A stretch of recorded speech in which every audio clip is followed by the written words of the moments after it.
Tout d'abord, bonsoir à toutes et à tous et merci à vous de prendre le temps ce soir pour écouter nos travaux. Moi, je me présente, je m'appelle Claire Gizy. Comme Josué, je suis diplômée depuis quelques jours de l'école de Strasbourg. Cette présentation va tourner autour du thème de la transmission du diagnostic dans le cadre de la prévention des chutes des personnes âgées à domicile. Alors, avant de commencer cette présentation, je déclare n'avoir aucun lien d'intérêt. J'aimerais également remercier ma directrice de mémoire, Madame Stéphanie Goliot, qui m'a accompagnée durant tout le long du projet. Aussi à tous les kinés qui m'ont répondu et qui étaient présents pour mes sollicitations. Et également merci à Sophia de nous laisser présenter nos travaux ce soir. Vous allez me dire pourquoi ce thème. C'est un peu long, mais je suis tombée dessus parce qu'à force de recherche et de lecture, eh bien, j'ai trouvé le problème suivant. Les bénéfices des transmissions interprofessionnelles, elles sont vraiment établies dans la littérature, mais certains auteurs, comme Marie Tinetti, ils déplorent leur défaillance dans la prévention des chutes des personnes âgées à domicile. Et du coup, ça m'a conduit à me demander justement comment les kinés libéraux du Bas-Rhin, ils considèrent la transmission du diagnostic kiné aux différents acteurs qui interviennent dans le cadre de la prévention des chutes des personnes âgées à domicile. Pour répondre à cette question, je me suis orientée vers la méthodologie qualitative, donc au travers d'entretiens semi-directifs. Le recrutement, il s'est effectué à travers des appels téléphoniques que j'ai passés au numéro de leur cabinet. Ensuite, les professionnels, ils devaient répondre aux critères d'inclusion, qui étaient les suivants, c'est-à-dire qu'ils devaient être titulaires du diplôme de kiné, qu'ils devaient exercer en libéral et aller au domicile des patients, et également avoir une partie de leur patientèle composée de personnes de plus de 65 ans. Pourquoi plus de 65 ans? C'est parce que c'est le critère d'âge qui a été retenu dans mon mémoire pour parler d'une personne âgée.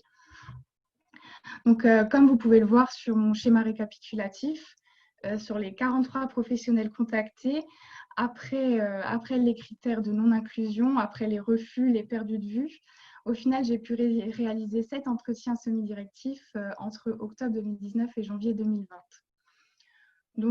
Ce mémoire, il avait surtout comme enjeu de sensibiliser les professionnels de santé au ressenti des kinés libéraux dans tout ce qui concerne la transmission du diagnostic dans le cadre de la prévention des chutes des personnes âgées, ce qui permettra aussi par la suite une meilleure compréhension de leur volonté et de leurs actes. Ensuite, le second enjeu, c'était de sensibiliser les kinés à l'importance justement de la réalisation de la transmission du diagnostic dans ce cadre spécifique. Tout ça dans le but d'améliorer la collaboration interprofessionnelle et de valoriser le métier de kiné. J'ai eu des résultats très denses, alors j'ai essayé de vous les synthétiser au mieux. Pour commencer, on va parler un petit peu de la prévention des chutes, donc des recommandations de la HAS qui datent de 2005, donc qui ne sont pas très récentes. Ces dernières se décomposent en 3 étapes. Donc la première, c'est de demander systématiquement aux personnes âgées si elles ont chuté au cours des 12 derniers mois. Et effectivement, si la personne a chuté plus de 2 fois dans cette période, elle va être considérée comme faisant des chutes multiples.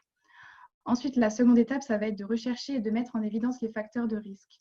Parmi ces facteurs de risque, on va trouver les facteurs de risque intrinsèques, c'est-à-dire tous ceux qui sont directement liés à la personne, comme ses caractéristiques démographiques, ses pathologies spécifiques, ses troubles locomoteurs, neuromusculaires, les troubles sensoriels sensitifs, les signes neurologiques, la marche, l'équilibre, la force, ainsi que si elle prend énormément de médicaments ou non.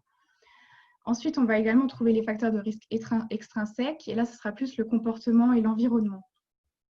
La dernière étape va consister à effectuer des tests simples, comme le Time Up and Go, le test unipodal, de pouce external ou encore le test de double tâche.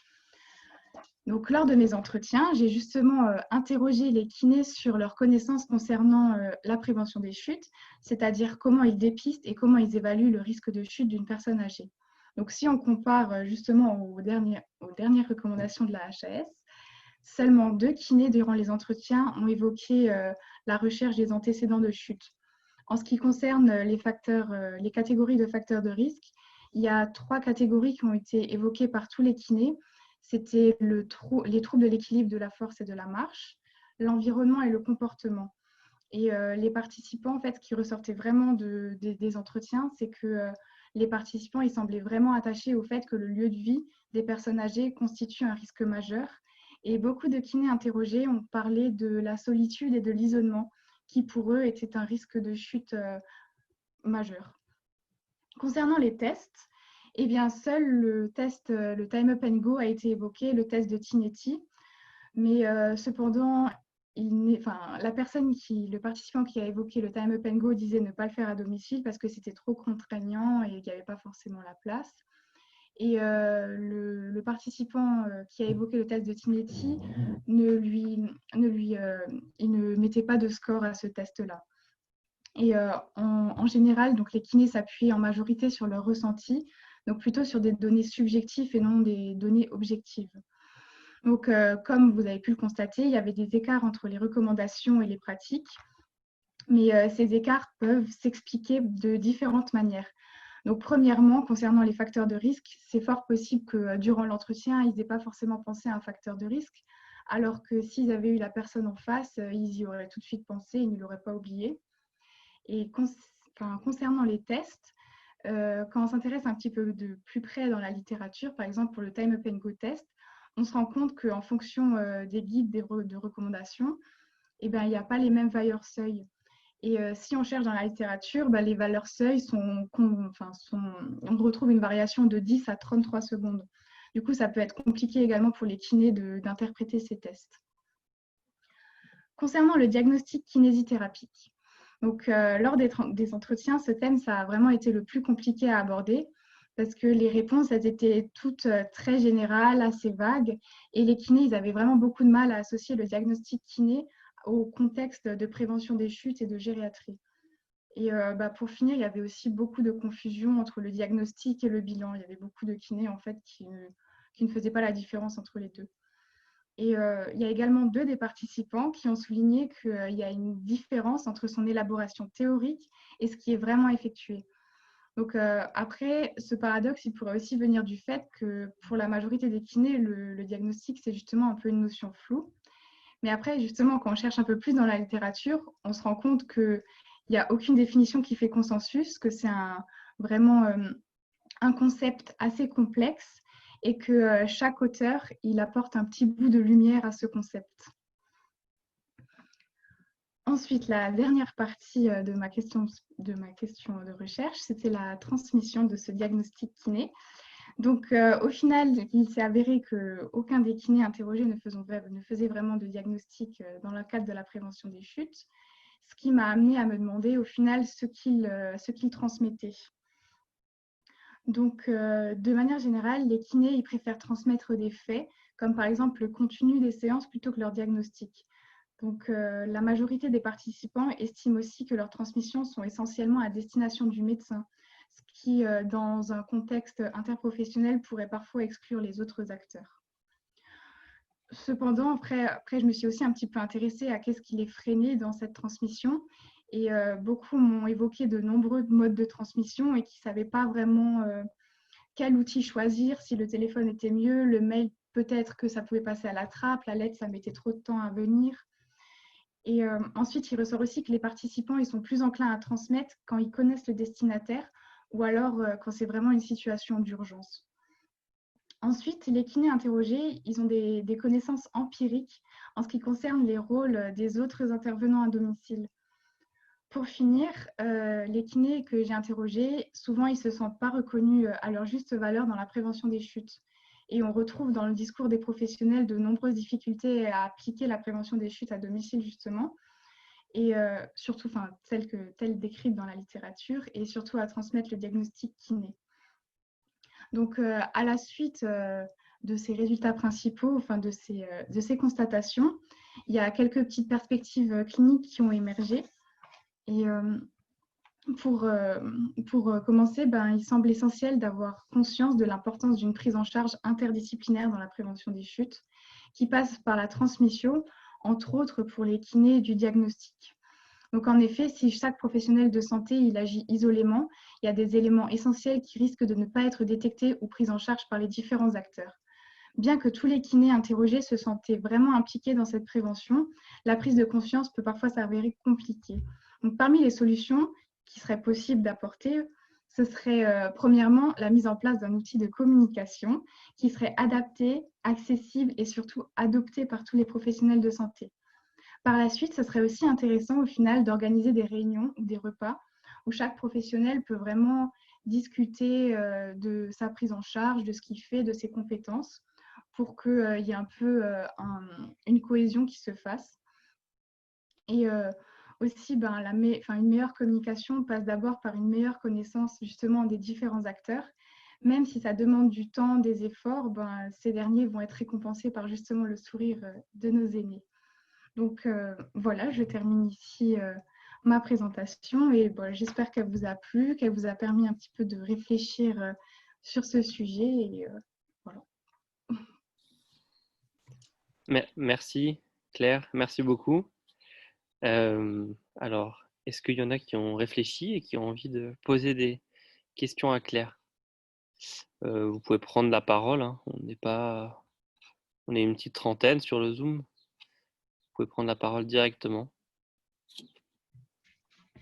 ou écrire, ceux qui ne veulent pas parler. Alors moi, Delphine, j'ai une petite question. Tu nous as parlé du diagnostic et du bilan et que les kinés ne faisaient pas vraiment la différence. Est-ce que tu pourrais nous expliquer un petit peu la différence entre comment tu différencies le diagnostic du bilan? Après, pour moi, si. Pour moi, le bilan, ça va être les tests cliniques. Donc, par exemple, comme pour la prévention des chutes, donc ça va être de demander les antécédents, de faire les différents tests, le TUG, le time up and go, le test de poussée sternale.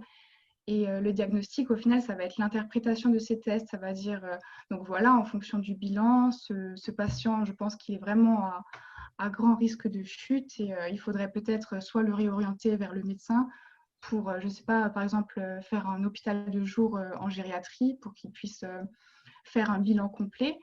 Ou alors, ce patient est plutôt à risque de chute faible au vu de mon bilan, justement. Et dans ce cas-là, plus lui faire de l'activité physique ou des choses dans ce genre-là. Je ne sais pas si ça a bien répondu à votre question. Si, c'est bien. Ça me satisfait. Ouais, c'est vrai, Delphine, la question, ou même Claire, la question qui est soulevée du bilan et du diagnostic, c'est une question, je pense, qui est compliquée. Et si vous restez connecté en janvier prochain, il y aura une publication commune de tous les IFM 4 France sur la définition du diagnostic en kinésithérapie. Enfin. Qui est en cours d'élaboration, avec notamment Thomas Ozinski qu'on a vu ensemble la semaine dernière, qui pilote le projet, parce que c'est pas clair. Non. Un mauvais jeu de mots, mais c'est vraiment pas clair.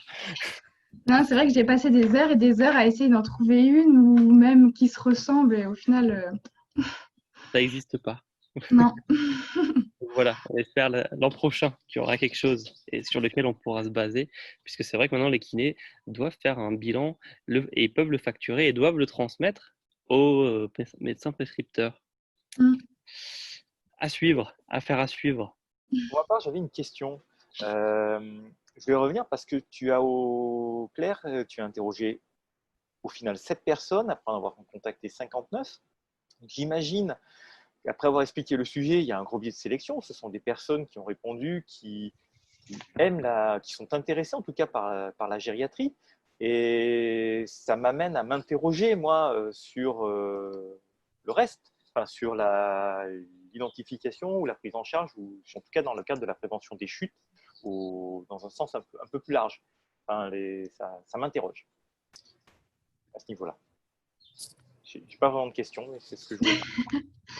C'est vrai qu'en plus, quand je les ai appelés, je ne leur ai pas parlé du diagnostic, je ne leur ai pas parlé de transmission. J'ai vraiment dit, je fais un mémoire sur la prévention des chutes et voilà, c'était vraiment très large, quoi. Donc, T'en as perdu combien quand tu as parlé de diagnostic? En fait, ils ne le savaient pas avant d'avoir les questions. Mais j'en ai perdu beaucoup. Ok, ouais, c'est clair que c'est un sujet pas évident. Et il y a d'autres mémoires de cette année par le diagnostic et c'est à chaque fois le même constat.